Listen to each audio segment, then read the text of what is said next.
Oi, boa tarde para você. Mais uma vez, juntos aqui no Jornal da Tarde para falarmos do avanço do coronavírus em todo o país e das medidas de contenção, não só no Brasil, mas especificamente aqui em Mato Grosso. Segundo o Ministério da Saúde, já são 16 casos confirmados no estado e a cada dia o governo do estado faz um boletim no fim da tarde atualizando esses números. Em uma semana, da semana passada até agora, o número de casos de pessoas infectadas em todo o país subiu consideravelmente, quase 2.400 casos a mais. Por isso, Covid-19 continua sendo destaque absoluto no Jornal da Tarde.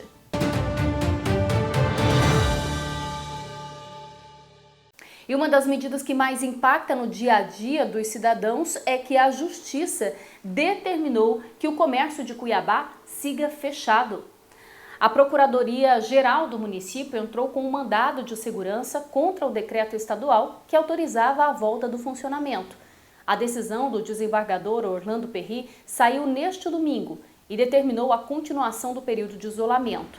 O desembargador argumentou que a restrição de atividades pode evitar a contaminação e a propagação do vírus e acrescentou que não é preciso ler borras de café para prever o desastre que pode acontecer em Cuiabá se as medidas não forem cumpridas. Apenas os serviços essenciais podem funcionar. O governo de Mato Grosso, em nota, diz que respeita a decisão do Tribunal de Justiça e que não vai recorrer da liminar. O transporte público funciona com circulação de 1/3 da frota desde o dia 22. A Prefeitura já recorreu pedindo a total interrupção do serviço e aguarda o julgamento do pedido. E apesar dessa decisão, ainda é possível ver pelas ruas, principalmente na região central e na Avenida do CPA, por exemplo, a presença de vendedores ambulantes. A recomendação é para que os trabalhadores informais também cumpram as restrições, mas sem fiscalização, alguns seguem trabalhando.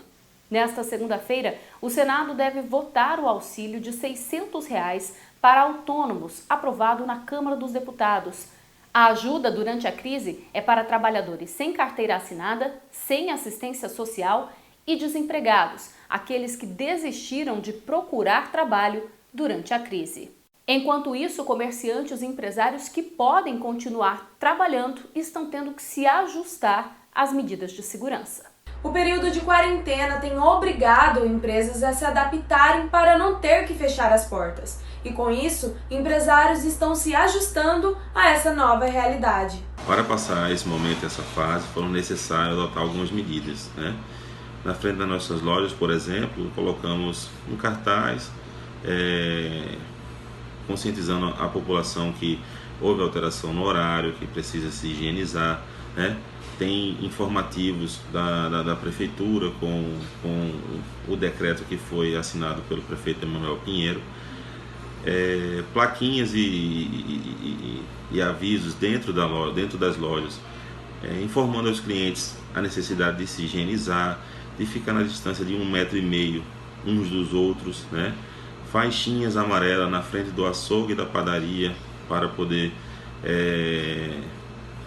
limitar o local onde o cliente pode fazer o pedido, para a sua proteção e a proteção do colaborador, A plaquinha também para poder higienizar as mãos na hora de fazer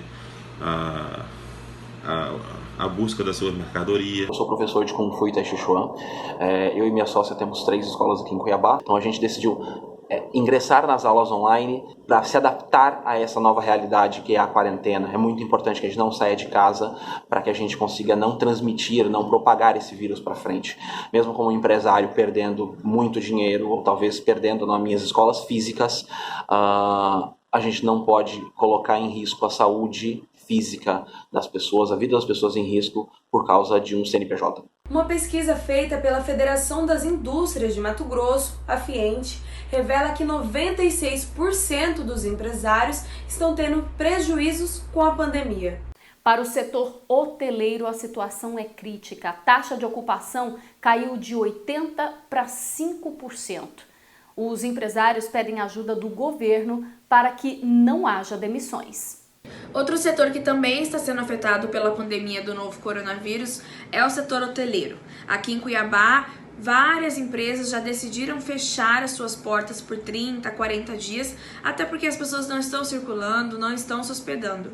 Eu conversei com o presidente da Associação Brasileira de Indústria de Hotéis aqui de Mato Grosso e ele nos deu detalhes de como cada empresa está se mobilizando durante esse período e como vão ser os próximos dias para esse setor. Nós vínhamos com uma taxa de ocupação média no mês de março entre 60% e 70%. Hoje, a taxa de ocupação não passa de 5%. Todas as reservas foram canceladas, todos os eventos foram cancelados e com essa taxa de ocupação o hotel não sobrevive. 50% dos hotéis em Cuiabá e 70% dos hotéis no interior do estado resolveram suspender temporariamente as suas atividades. Os hotéis se socorreram para concessão de férias coletivas, férias individuais, suspensão do contrato de trabalho e antecipação de feriados. Nós esperamos ansiosamente um socorro, uma ajuda do governo federal para custear a nossa folha de pagamento. Caso isso não ocorra, demissões e mais demissões poderão acontecer no nosso setor. Diferente do comércio, que está impossibilitado de abrir pelos decretos municipais e estaduais, a rede hoteleira pode funcionar normalmente. Mas, como não há muita procura, muitos resolvem fechar as suas portas para evitar ainda mais prejuízo. E uma informação importante para consumidores de Cuiabá. O reajuste da tarifa de água e esgoto, que começaria a valer a partir do mês que vem, foi suspenso pelo município de Cuiabá.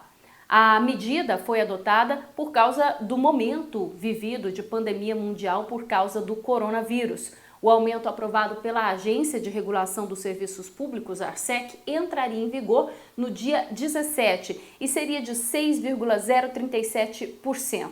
A suspensão vale, portanto, por 90 dias. E uma outra medida tomada pela Prefeitura está impactando também no dia a dia de quem passa pelas regiões centrais. Hoje pela manhã, funcionários da Prefeitura de Cuiabá realizaram pulverização da solução desinfetante em locais públicos. Desta vez foi na Praça Alencastro. Pontos de muita movimentação de pessoas receberam cloro para eliminar o vírus que pode estar circulando. A atividade de higienização começou no fim de semana. Todas as praças, parques, unidades de saúde e os 1.200 pontos de ônibus serão esterilizados. E a Secretaria de Fazenda do Estado prorrogou o pagamento do IPVA. Os reajustes tributários estão sendo feitos para alterar as datas dos vencimentos. Entenda como é que vai funcionar essa prorrogação. As placas 4 e 5, que vencem no mês de março, e 6 e 7, que vencem no mês de abril, foram prorrogadas sucessivamente para os meses de maio e junho. Ou seja, aquele pagamento do IPVA que faria durante o mês de março, com desconto ou sem desconto com pagamento integral, foi prorrogado para o mês de maio. E as placas que venciam no mês de abril foram prorrogadas para o mês de junho. O contribuinte que estiver de posse de um DAR com vencimento para março, ele pode ignorar esse documento e entrar novamente no sistema e emitir o DAR para o vencimento ou maio ou junho, conforme é o final da placa. Também pode ignorar aquele cidadão que tem um documento de arrecadação para pagar um parcelamento. Vamos pensar que o parceiro parcelou um vencimento que era janeiro ou o vencimento era fevereiro, ele fez em parcelas. A parcela que vence agora no mês de março ou que vai vencer no mês de abril, ele pode ignorar essas duas parcelas e pode ir ao sistema novamente e tirar para o mês de maio e junho, assim conforme é o vencimento. E quem tem débitos tributários com a Secretaria de Fazenda com vencimento até o dia 31 de dezembro de 2019 também vai poder parcelar a dívida. É só acessar diretamente o sistema pela internet. O atendimento via telefone foi suspenso na Secretaria, portanto é preciso acessar o site cefaz.mt.gov.br e ir para o canal Cefaz para você. E como está o impacto da Covid-19 no sistema prisional de Mato Grosso? Detentos vão deixar as penitenciárias? A repórter Amanda Simeone explica. Outro efeito da pandemia do novo coronavírus é em relação ao sistema prisional. Aqui em Mato Grosso, mais de 300 reeducandos entraram com pedido de prisão domiciliar, até porque são considerados grupos de risco, são gestantes, pessoas que já têm outras enfermidades e temem ser infectadas também pelo Covid-19. De acordo com o juiz de execuções penais, Geraldo Fidelis, cada caso vai ser analisado individualmente. A recomendação 62 do CNJ, ela por si só recomenda, não determina, que situações particulares, sensíveis das pessoas em grupo de risco, eventualmente que possam ser mais fáceis de contrair a Covid-19, né, poderiam receber benefícios.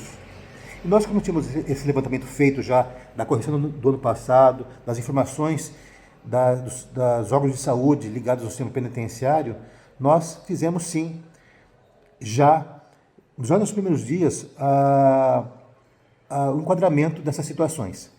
Por exemplo, 9 idosos foram colocados em prisão domiciliar. São pessoas que não poderão sair da sua residência. Ao serem inseridos no sistema, foi analisado realmente se, dependendo da espécie do crime, se eventualmente poderiam chegar próximo a vítimas. Também 5 mulheres, entre grávidas e mães, foram colocadas em prisão domiciliar. Desde que não haja uma insegurança à sociedade, pois poderia ser agraciado com esse benefício de prisão domiciliar. Não a liberdade, a prisão domiciliar. Se eventualmente sair da sua residência sem autorização, vai voltar para a prisão em cela. Além disso também, nós tivemos 10 pessoas em todas as unidades de Cuiabá e Vaz Grande, já, que estavam no grupo de risco por estarem em tratamento de câncer, por serem portadores do HIV, por outras doenças, por exemplo, a diabetes, enfim, situações que realmente demonstrado há tempos e cujo tratamento não fosse possível e precipitasse sua saúde dentro da penitenciária, que respondessem em prisão domiciliar.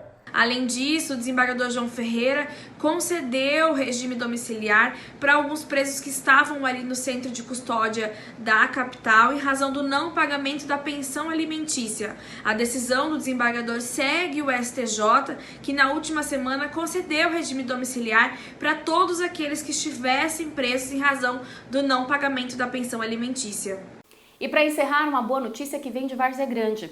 A Prefeitura do município está disponibilizando um atendimento de plantão psicológico por telefone.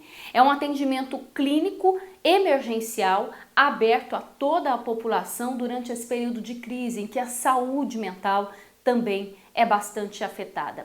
6 psicólogos estão se revezando para atender e fazer não o atendimento terapêutico, mas dar aquele alívio no momento de estresse e de ansiedade que é vivido por todos nós. O telefone é o 0800 647 0020. Eles vão poder levar conforto durante esse cenário de crise que estamos vivendo. A ligação é de graça, ok? Uma ajuda para acalmar aí do estresse e da ansiedade, para a gente ficar um pouco melhor nesse período de isolamento. Assim como nós seguimos aqui no Play Agora também no isolamento para tentar evitar o avanço do vírus, e a gente espera você sempre, não só no Jornal da Tarde, mas também durante a nossa programação, no canal no YouTube e nas nossas redes sociais. Muito obrigada pela companhia e a gente se vê.